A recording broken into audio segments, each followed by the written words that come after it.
সুকুমার রায়। বিদ্যে বোঝায় বাবু মশাই, চড়ি শখের বটে। মাঝিরে গণ বলতে পারি সূর্যি কেন ওঠে? চাঁদটা কেন বাড়ি কমে? জোয়ার কেন আসে?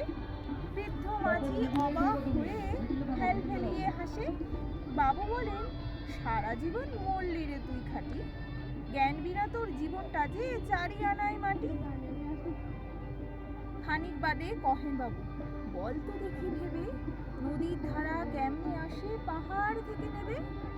বলতো কেন লবণ পোড়া সাগর ভরা পানি? মাঝি সে কয়, আরে মশাই অত কি আর জানি। বাবু বলেন, এই বয়সে জানিস তো তা কি, জীবনটা তোর নেহাত খেলো অষ্ট আনাই ফাঁকি। আবার ভেবে কহেন বাবু, বল তো রে বুড়ো, কেন এমন নীল দেখা যায় আকাশের ওই চূড়ো? বলতো দেখি সূর্য চাঁদে গ্রহণ লাগে কেন? বৃদ্ধ বলে, আমায় কেন লজ্জা দিচ্ছেন কেন?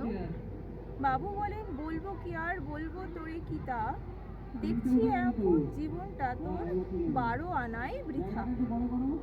খানিক বাদে ঝড় উঠেছে, ঢেউ উঠেছে ফুলে। বাবু দেখেন নৌকাখানি ডুবলো বুঝি দুলে। মাঝিরে কন, এ কি আবুদ, ওরে ও ভাই মাঝি, ডুবলো নাকি নৌকা এবার, মরবো নাকি আজি?